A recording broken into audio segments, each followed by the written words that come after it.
Una sa lahat, Ano ba mo, boss? Ano nga? Ano? Baka ka lang. motorista ang 3 beses nag-viral matapos mapaaway sa kalsada. Inano ka ba namin?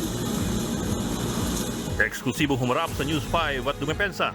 Pag lumampas tayo sa limit na yun, nasobrahan na tayo, then we go crazy or we go amok. We go, nagwawating tayo. Ang buong detalye kaugnay niyan, abangan maya-maya lamang. Magandang gabi Pilipinas. Sa Frontline tonight. Charter change o pag-amyenda sa batas, prioridad ng Senado. Agree naman dyan ang liderato ng Kamara. QCPD nagsorry sa pamilya ni Jano Gibbs kaugnay sa pagkalat ng sensitibong video ng pagkamatay ni Ronaldo Valdez. Sa pool sa CCTV, pulis na lulong sa isabong ng hold-up. Opisyal ng gobyerno sa Lapu-Lapu City itinumba kapalit ng 75,000 pesos. Lava flow sa Iceland, nilamon na ang ilang bahay. Habang sa Indonesia, nagbuga ng matinding abo ang isang bulkan. At ang back-to-back concerts na nagpakilig sa Pinoy K-pop fans.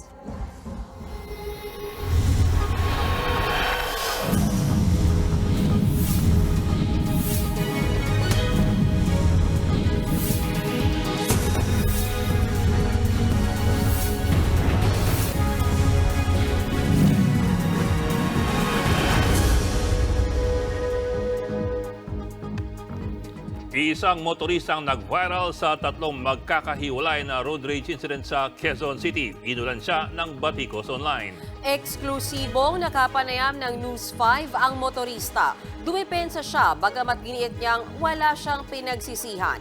Nasa frontline ng balitang yan si Gary De Leon.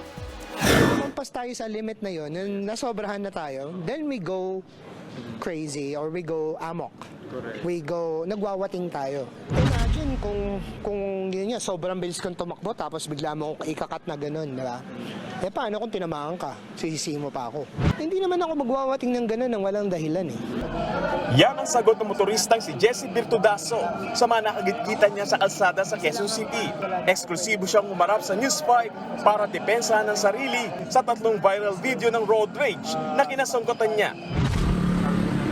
Una na riyan ang insidenteng ito sa Fairview noong Disyembre kung saan hinarang niya ang isang passenger van at inaway ang driver nito. Okay sila, oh. Nakalbo na naman, oh. May hawak, oh. Nasundan niya noong January 4. Bigla siyang huminto at hinarang ang isang truck na nakagitgitan niya sa Fairview. Ano ba mo, boss? Ano nga? Ano? Baka ka lang. Inano ka ba namin? Ginit-git ka ba? Umiiwas na nga ako eh. At ang pinakahuli nitong January 12 sa Fairview din. Mabilis yung takbo ko. Pinipili mo? Baka. Kinomprontan niya ang driver ng isang kotse. Kumuha pa siya ng pamalo at pinasiwas-iwas. Pasensya na. Angat! Pasensya na ka ako. Wala ka mali ako. Wala. Ang layo-layo naman, bro. Sumagot ka muna. Ang layo-layo. Mabilis yung takbo ko, mabilis. Pasensya ka na. Ayon kay Virtudaso, ang mga viral video na yan, kagagawa ng mga walang disiplinang driver na nakaalitan niya. Wala naman daw siyang intensyong manakit. Ang hawak ng pamalo, pang-depensa lang daw. Minsan na raw kasi siyang binugbog sa kalsada. I was mugged. Binugbog ako sa C5 ng 6 or 7 people na halos gusto akong patayin. Dahil meron lang sila. Dahil may nakakaaway din ako na sa kalsada na ganun. Pero buhay pa ako. Nahila na rin daw ng car dealer ang kanyang kotse matapos na hindi mabayaran dahil nawalan siya ng trabaho noong Nobyembre.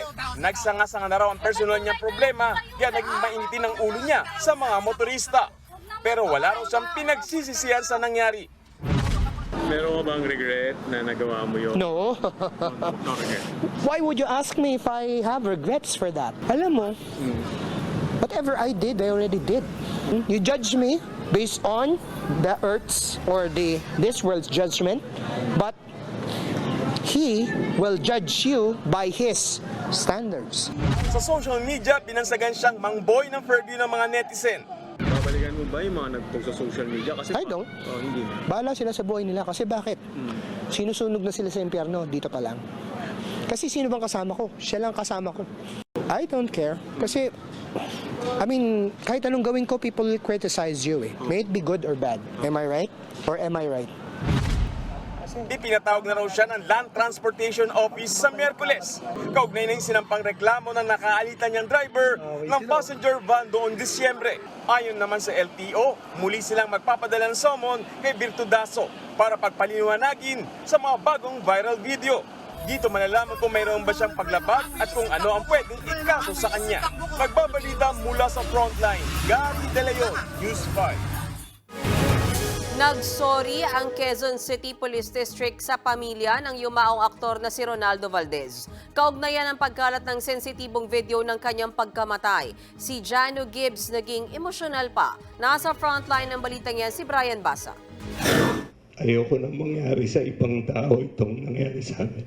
Napaluhan na lang ang aktor na si Jano Gibbs nang humarap sa media kaugnay ng pagkamatay ng kanyang amang si Ronaldo Valdez noong nakaraang buwan. Hindi rin maiwasan ni Jano na murahin ang mga vlogger na nagpakalat daw ng mga malisyoso at maling headline tungkol sa umunoy pagkakasangkot niya sa pagkamatay ng kanyang ama.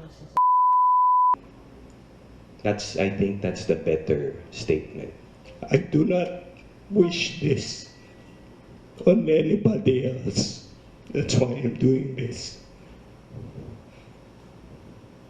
Ayoko nang mangyari sa ibang tao itong nangyari sa amin. Mag-iisang buwan na mula nang matagpo ang wala ng buhay ang veteranong aktor sa kanyang bahay sa Quezon City. Pero matindi pa rin daw ang tromang kinahaharap nilang mag-anak. Bukod sa nailantad sa lahat ang pagkamatay ni Valdez, kumalat pa online ang video ng kanyang labi. Nakuha ng pulis mula Quezon City na rumisponde sa crime scene. Pati ang kanyang sinumpaang salaysay, maging ang mga larawan ng kanyang pagsasailalim sa gunpowder test, kumalat sa social media.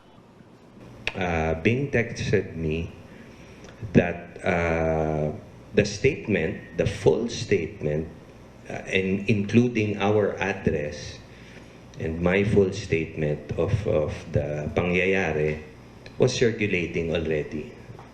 Nagli-leak na. So, same day pa lang yun. So I told the police I was with, sabi ko, ano to? Sabi ko, ang sagot sa akin, ako sir, hindi natin may iwasan yan eh. Kasi pinapasa talaga namin sa mga superiors at sa iba-ibang ano. Malagim na nga yung nangyari sa amin. Yung actual na pangyayari, malagim na. Dinoble pa nila. Hindi pa raw natapos doon. Binalikan pa siya umuno ng mga pulis 9 na araw matapos matagpo ang patay si Valdez. Isa raw sa mga gustong ipagawa sa kanya ng pulis ay isadula ang naabutan nila sa crime scene. They text to retrieve the slug of the bullet. Hindi nyo na gawa yun nung araw na yun? Tapos, hinihingan pa nila, pwede ba natin i-recreate yung scene? Ha? Nag-process na tayo eh. Days after, tuloy pa rin. Lumabas na yung report. Binigay na sa akin, pinadala na sa akin nung ano. Wala po kaming statement nung kasambahay. Ha? Anong ginawa nyo nung processing? Wala lang, nanood lang, gano'n. Para sa kanya, kitang-kita raw na sumablay ang pulis sa paghawak ng kaso. Kaya ang hinihingi ng pamilyang naiwan ni Valdez, public apology mula sa PNP at sa mga pulis na may direktang pananagutan sa investigasyon. Paglilinaw naman ni Jano, hindi na sila magsasampa ng kaso. Pero magsilbi raw sana itong panawagan sa lahat na igalang ang dignidad ng sino mang nagdadalamhati sa pagpanaw ng mahal sa buhay. Pag nag-file kami and stuff, I will have to reenact again, ikukwento ko na naman and mas trauma pa. Have we forgotten to be kind? Have we forgotten to be decent human beings? Yun lang naman po ang sinasabi ng pamilya. Kasabay niyan, nagsorry ang Quezon City Police District. Tayo ay taus-pusong humingi ng paumanhin sa lahat ng pamilya ng Gibbs, ganoon din sa kanilang mga kaibigan, dahil doon sa, sabihin na natin na sakit na naidulot noong paglabas ng video sa iba't ibang social media platform kung saan ay involved yung isang pulis natin. 5 sangkot na pulis din daw ang nahaharap na sa kasong administratibo. Nagbabalita mula sa Frontline, Brian Basa, News 5. Sa Toledo City sa Cebu naman, ang hold up daw ang isang pulis na lulong sa Isabong. Nasa frontline na balitang yan si John Roa. Sapul sa CCTV na ito ang pagpasok ng isang lalaki sa opisina ng Lamac Multipurpose Cooperative, isang financial institution sa Toledo City, Cebu nitong Biyernes. Hindi kita sa video pero armado ang lalaki. Nilapitan niya ang gwardya. Kinuhanan ng armas at pinapunta sa counter. Dito na niya inutusan ng mga empleyado na ibigay sa kanya ang mga pera sa kaha. Ang mga customer walang magawa. Ilang sandali pa makikitang may hawak ng supot ang lalaki. Tinutukan niya pa ng baril ang mga customer at empleyado. Bago umalis, tangay ang nasa 200,000 piso. Ayon sa pulisya, isang pulis ang suspect na kinilalang si Patrolman Jimar Ezequiel. Nasa 5 taon na siya sa serbisyo at nakadestino sa pagbabantay sa Sinulog Festival. Agad siyang naaresto. Hindi naman pwede natin itutuloy yan kasi nasisira talaga ang image ng PNP kapag may isang PNP na gumagawa ng kalokohan. Kaya buti na lang na kami din ang nakahuli sa kanya. Sinubukan namin kunan ng pahayag ang suspect pero tumanggi siya. Pero ayon sa Toledo Police, lulong sa online sabong si Patrolman Ezequiel. Customer umano ng naturang kooperatiba ang suspect kaya posibleng minanmanan na niya ang galawan sa loob. Nag-loan pa raw ng 100,000 pesos ang suspect sa kumpanya. Pinag-aaralan na kung may kasabwat ba ang pulis sa pang-hold up. Inihanda na ang kasong robbery. Posibleng dismissal ang ipataw na parusa sa kanya. Nagbabalita mula sa Frontline, Jana Rua, News 5. Kaugnay pa rin ng mga pulis na pasaway. Nawawala raw ang record ng mga pulis na may kaso sa Metro Manila. Naaalarma tuloy dyan ang hepe ng PNP. Nasa frontline ng balitang yan si Gio Robles. Inutusan na ni PNP Chief Benjamin Acorda Jr. ang Police Regional Units na i-review o tingnang muli ang kanilang mga record. Kasunod yan ang pag-amin ni Acorda na mismong siya ay naaalarma sa mga nawawalang dokumento ng mga pulis sa National Capital Region Police Office o NCRPO na nahaharap sa iba't ibang kaso. Posible raw kasi na hindi lamang sa Metro Manila nangyayari ang nawawalang dokumento ng mga pasaway na pulis. Most likely, there are, yan ang titingnan natin. We are assuming meron din sa ibang region. And I'm encouraging all other regions to review and check on their system or in their records kung may mga similar incidents. Sabi ni Acorda, bahagi yan ng paglilinis sa hanay ng PNP. Alarming yun. Because if you see, part of our focus agenda is integrity enhancement, and kasama siya is cleansing natin and imposing the right penalty. Ibinigay ni Acorda mga update na yan nang pangunahan niya ang pagpapasinaya sa mga bagong equipment ng PNP sa Camp Crame. Umabot ng 485 million pesos ang halaga ng mga bagong gamit ng PNP sa ilalim ng Capability Enhancement Program nito. Kabilang na dyan ang 143 units ng 4x2 patrol jeep at 16 na motorsiklo. Bumili rin ang PNP ng higit 3,000 9mm pistols, 406 na monocular, mahigit 2,600 na tactical vest at lagpas 8,000 na raincoat. Makakatulong daw ang mga bagong equipment sa pagsiguro ng seguridad, lalo na sa mga matataong lugar at tourist destinations. Ibinida rin kasi ng PNP na ayon sa American Analytics Company na Gallup, pangatlo ang Pilipinas sa pinakaligtas na bansang bisitahin sa Southeast Asia ngayong taon. I gave instructions also already to our quad staff to make it sure that yung naging criteria for safe country is considered. Nagbabalita mula sa Frontline, Gio Robles, News 5. Inatasan ni Pangulong Bongbong Marcos ang Armed Forces of the Philippines na baguhin ang paraan ng pagresponde sa mga issue sa seguridad. Ayon kay AFP Chief General Romeo Bronner Jr., ibinilin niya ng Pangulo sa kanyang pagdalo sa AFP Command Conference kanina. Isa sa pinakamalaking isyong panseguridad ng Pilipinas ay ang tensyon sa West Philippine Sea. Hindi dinetali kung ano-ano ang mga dapat baguhin. Sa ngayon, kabilang sa mga pinagtutuunan ng pansin ng AFP ang modernization program nila. Prioridad din nilang magtayo ng mga mas maayos na infrastruktura sa mga islang inookupan ng Pilipinas sa Kalayaan Group of Islands. Ito pang isang sinabi raw ni Pangulong Marcos. Dapat anyang pangunahan ng Senado ang pag-amyenda sa saligang batas. Dahil dyan, prioridad na ngayon ng Senado ang charter change. Narito ang aking report. This is to avert a constitutional crisis between the House of Representatives and the Senate, and to make it clear that there are no other planned provisions or amendments on any other thing but purely economic in nature. Mismong si Senate President Mig Zubiri ang naghain ng resolusyon ngayong araw sa Senado para sa paggulong ng charter change o ang pag-amyenda sa saligang batas. Kasunod yan ang issue sa People's Initiative na isinusulong ng ilang kongresista bilang paraan ng pagbabago ng konstitusyon. Kabilang sa pinaamyenda ng mga nasa likod ng People's Initiative ay pag-isahin ang pagboto ng Senado at Kamara. Bagay na mariing tinututulan ng mga senador ayon kay Zubiri. Oras kasi na pag-iisahin ang boto ng Kamara at Senado sa Chacha, tuluyang mawawala ng boses ang 24 na senador kumpara sa mahigit 300 kongresista. Alam mo, lahat ng mga kasamahan ko, atat na umatake. At sabi ko sa kanila, pag lumaban tayo, there's a point of no return. Kasi kung magkakainitan ng dugo ang House and Senate, paano natin maipapasa yung mga batas natin? Nang malaman ni Zubiri ang tungkol sa pirmahan para sa People's Initiative, humingi siya agad ng hiwalay na meeting kay Pangulong Bongbong Marcos. I'd like to thank the President for his comment that the PI is too divisive. Nagharap din daw nung nakaraang linggo si Senate President Zubiri at House Speaker Martin Romualdez para pag-usapan ng Chacha. Nitong January 11, nagkaroon muli ng meeting ang mga lider ng Senado at Kamara kasama si PBBM.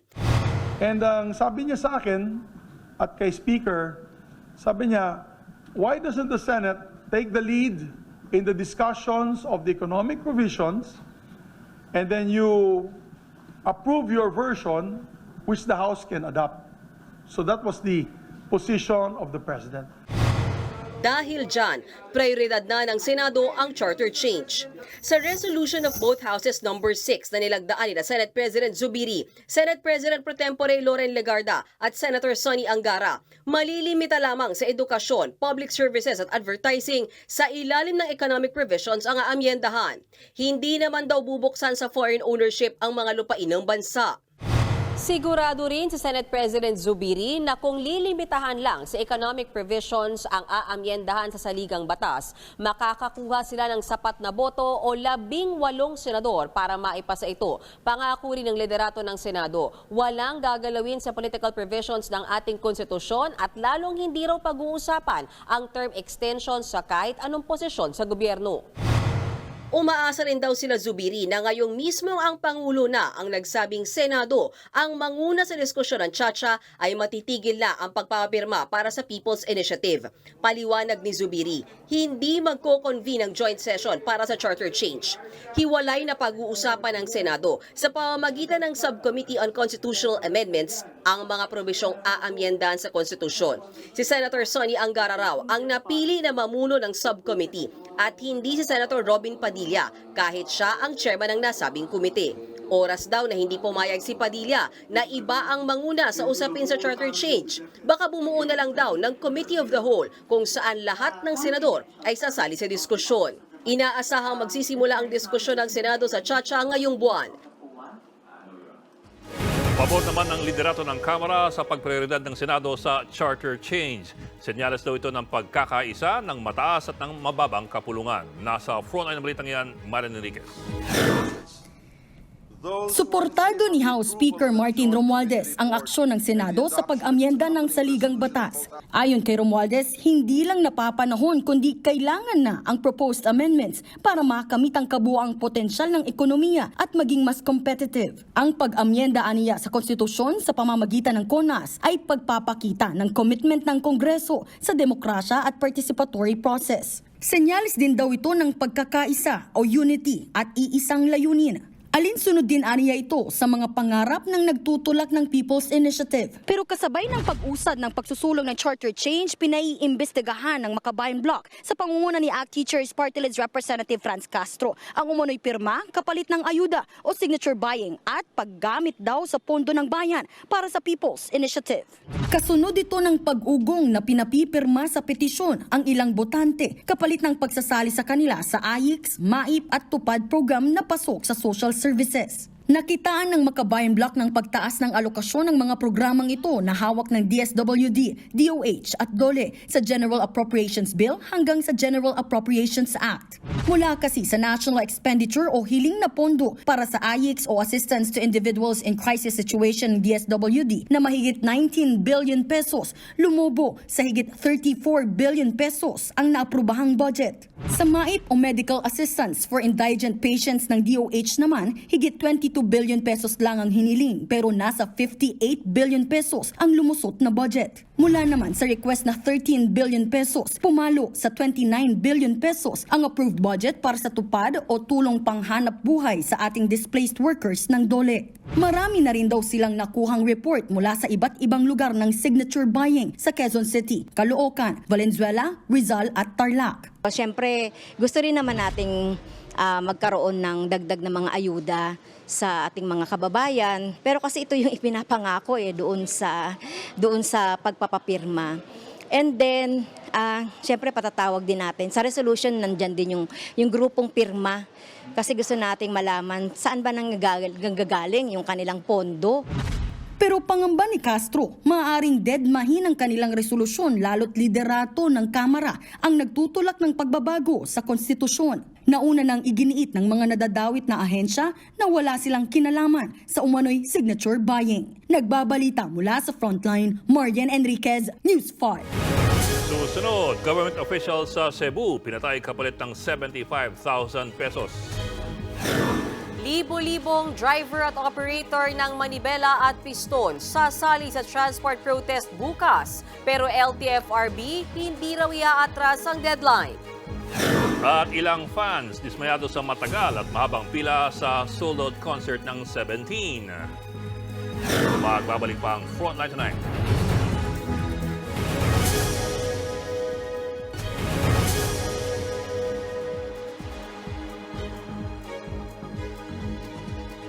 Ang inyo pong napapanood ay ang kuha ng CCTV sa Barangay 94 sa Pasay City pasado alas 7 ngayong gabi.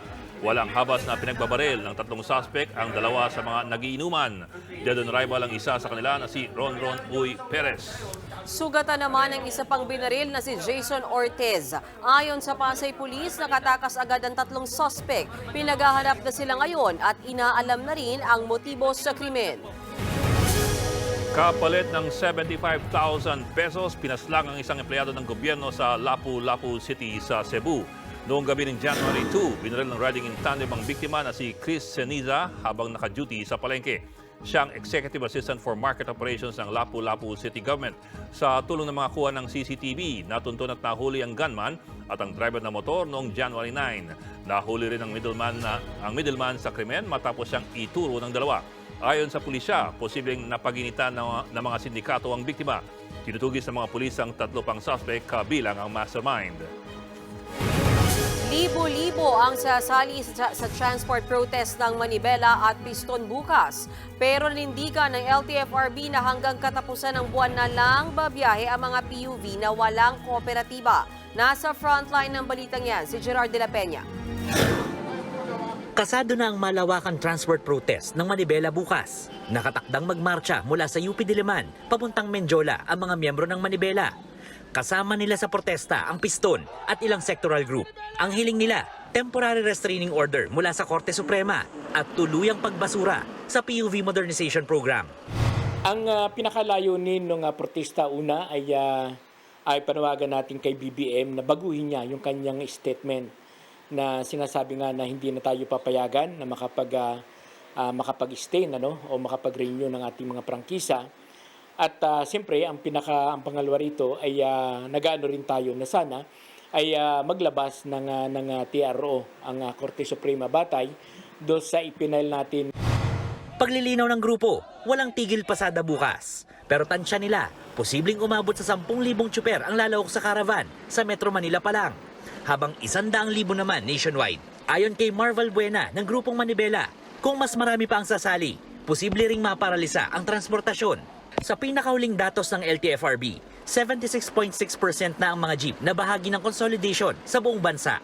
Dito sa Metro Manila, higit 97% na ng mga rehistradong jeep ang umanib sa mga kooperatiba. Hanggang January 31 na lang papayagang bumiyahe ang mga jeepney operator at driver na hindi nakapag-consolidate. Pagpatak ng February 1, ituturing na silang kolorum. We will have a random check ng mga jeepney. Titignan po namin yung kanilang papeles. Pangalawa po, eventually we will be issuing stickers sa parang yung nakikita po ninyo sa pinapaskil ng LTO para ma-determine po namin kung yung isang jeep ay miyembro po ng isang consolidated entity. Hindi rin daw problema ang mga rutang mawawala ng mga papasada dahil sasuluhin ito ng mga kooperatiba. Nakakuha ng kakampi ang LTFRB sa ilang transport group. Ngayong araw, naghain ng sarili nilang motion to intervene sa Korte Suprema ang ilang sumusuporta sa modernization program. Tutol sila sa hinihinging TRO ng piston. Sabi ng mga grupong Pasang Masda, Akto, LTOP at Altodap, maayos naman daw ang sistema ng programa. Hindi rin daw totoo na may nananamantala sa franchise consolidation at maliit ang kita sa mga kooperatiba. Ang mga operators affected po ang magkakasama dyan. In short, sila po ang may-ari ng korporasyon, sila mismo ang magpapatakbo ng kanilang negosyo. Walang third party na mag-i-intervene dito. Sila rin po yan. Hinihintay pa ang desisyon dyan ng Korte Suprema. Nagbabalita mula sa Frontline, Gerard de la Peña, News 5.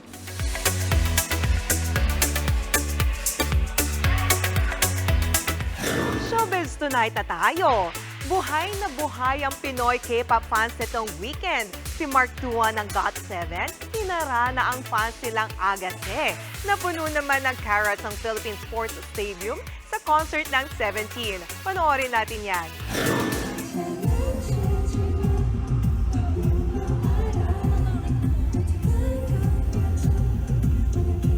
Sold out ang 2-day follow concert ng K-pop boy group na 17 sa Philippine Sports Stadium nitong weekend. Napuno ng kanilang Carrot fans ang buong stadium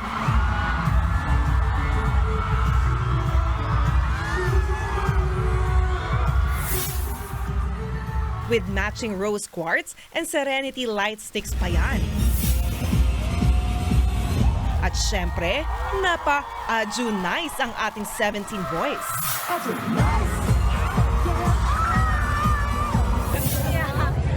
Sa kabila niyan, may ilang fans din ang dismayado. Bukod kasi sa napakatagal at napakahabang pila, nagtiis sa init ang audience bago tuluyang makapasok sa stadium. May mga upuan din daw na bumigay, habang si Mingyu Opa namigay pa ng 2 weeks sa fans. Wala pang pahayag ang kanilang concert organizer dito. Thankful naman ang 17 sa kanilang Philo Carrots kasunod ng concert.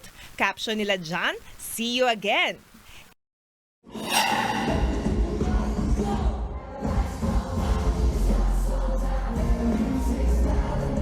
Isa pang nag-concert sa bansa si GOT7 member Mark Tuan.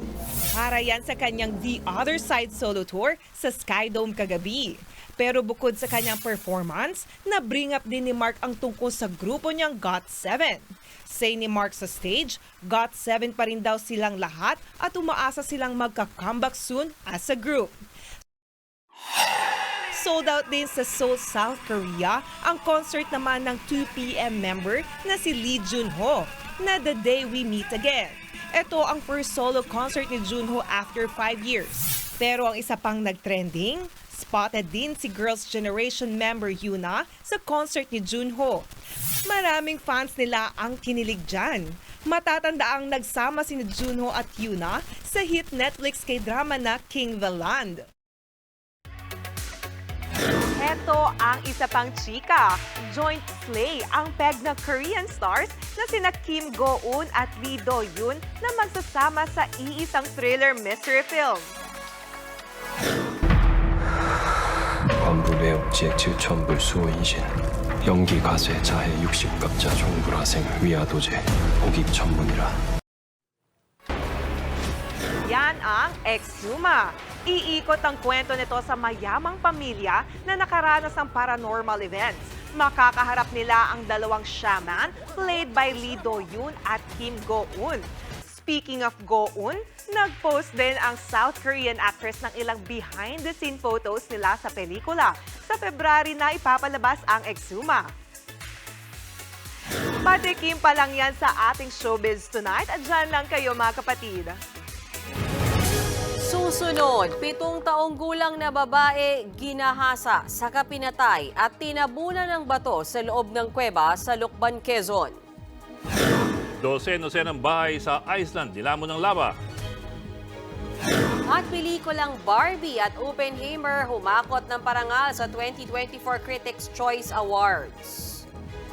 Tutok lang mga kapatid dito sa Frontline Tonight.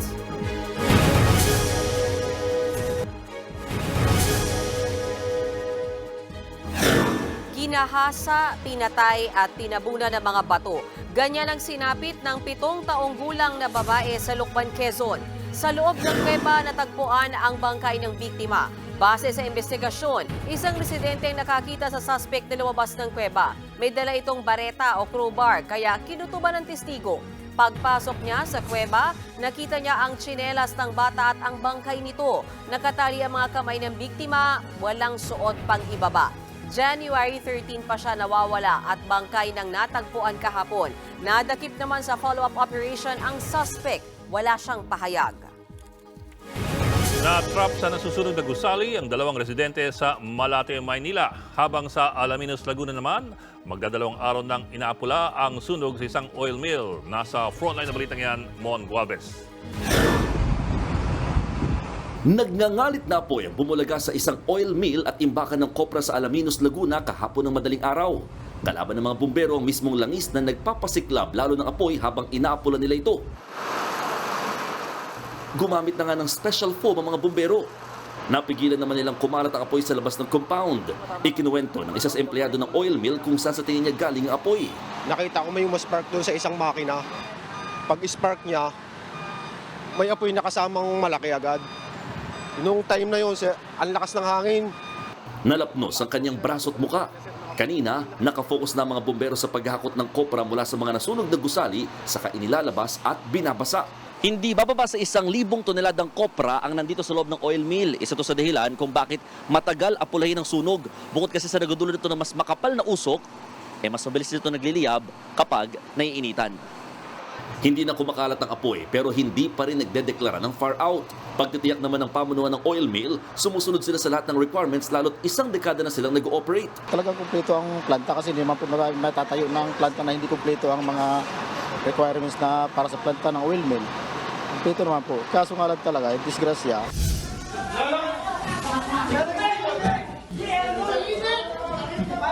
Isa pang sunog ang sumiklab sa isang residential commercial building sa Malate, Maynila kaninang madaling araw.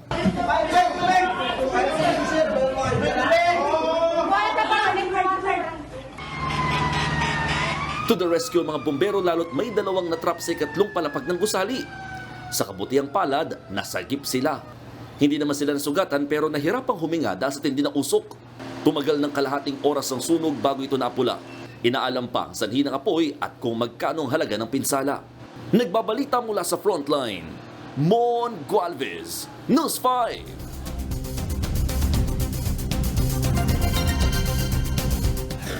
Kabi-kabilang pagputok ng bulkan ang bumulabog sa Iceland at Indonesia. Nilamon pa ng lava ang mga bahay. Yan at iba pa sa Frontline News Abroad ni Brian Basa. Sumisirit ang lava sa bunganga ng bulkang ito sa Grindavik, Iceland. Sa drone footage namang ito, makikita kung paanong lamunin ng lava ang mga dinaanan nitong bahay. Hinarangan ng mga bato ang bayan pero nasira pa rin ito ng lava. Nagsilikas na ang mga residente. Sa West Sumatra Province naman sa Indonesia, may pumutok ding bulkan. Natabunan ng abo ang mga bahay at sasakyan. Puno ng mga pasyente ang clinic na karamihan ay nakalanghap ng abo. Ang panlaban dyan ng mga residente, face mask. Nabalot naman ng makapal na snow ang mga kalsada sa Altai Prefecture sa China. Walang tigil ang pag-ulan ng snow na nagdulot pa ng avalanche. Stranded tuloy ang ilang turista. Gumamit na ng snowplow para maalis ang makapal na niebe sa daanan. Baha naman ang namerwisyo sa Rio de Janeiro, Brazil. Bunsod ng malakas na ulan. Pinasok ng tubig ang mga bahay at 11 ang namatay. Nagdeklara na ng state of emergency ang alkalde ng Rio de Janeiro. Binahari ng bayan ng Wells sa state ng Maine sa Amerika. Kita sa videong ito na tinatangay ng baha ang mga debris. Bunsod yan ng bagyong nanalasa noong nakaraang linggo. Isinara na rin ang mga kalsada. Nagbabalita mula sa Frontline, Brian Basa, News 5. Abangan, pambihirang puting balyena at puting penguin, saan kaya matatagpuan? At silipin ang mga nagwagi sa prestiyosong 2024 Critics' Choice Awards sa Amerika. Tuloy-tuloy ang balitaan dito sa Frontline Tonight.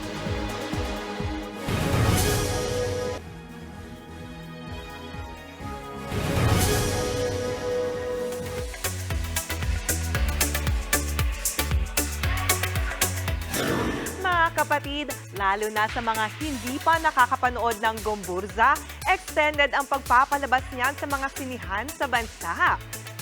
Inanunsyo nila yan kasabay ng kanilang 4th Blockbuster Week. Sa ngayon, mapapanood na sa 111 cinemas nationwide ang Gomburza. Kaya naman buhay at tuloy ang laban para sa mga nag-aalab nating puso. Ang Gomburza ang big winner sa 2023 Metro Manila Film Festival. Produced ito by Jescom TV in partnership with MQuest Ventures. Sa Hollywood naman tayo. Big winner ang pelikulang Oppenheimer sa 2024 Critics' Choice Awards. 8 parangal ang napanalunan ng Oppenheimer. Ilan sa mga yan ang Best Film, Best Supporting Actor para kay Robert Downey Jr., Best Director at Best Cinematography. 6 awards naman ang nakuha ng Barbie, gaya ng Best Original Screenplay, Best Production Design at Best Original Song. Para naman sa film category, Best Actor dyan si Paul Giamatti ng The Holdiverse at Best Actress si Emma Stone ng Poor Things. Best Actor din sa TV category si Kieran Culkin ng Succession, habang Best Actress ang isa pang bida nitong si Sarah Snook. Sa Santa Monica, California, idinaos kagabi ang Critics' Choice Awards. At yan ang latest and hottest sa showbiz tonight. Ako si Jania Lipon. Happy Monday, mga kapatid!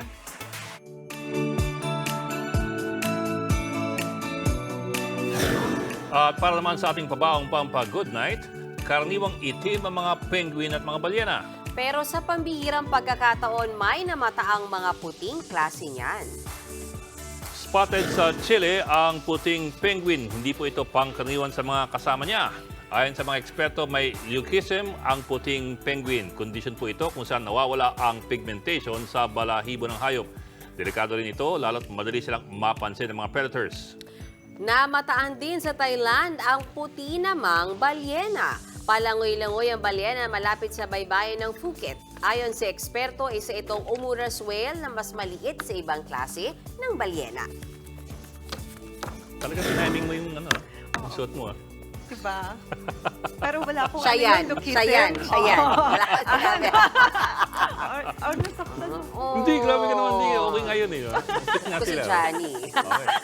At yan po ang 45 minuto maghimay sa malagang headlines. Balitaan at diskusyon para sa paghubog ng matalinong opinyon. Kami inyong kasangga sa pagbabalita. Ako po si Mean Los Baños. Ako naman po si Edwin Gao. Magandang gabi.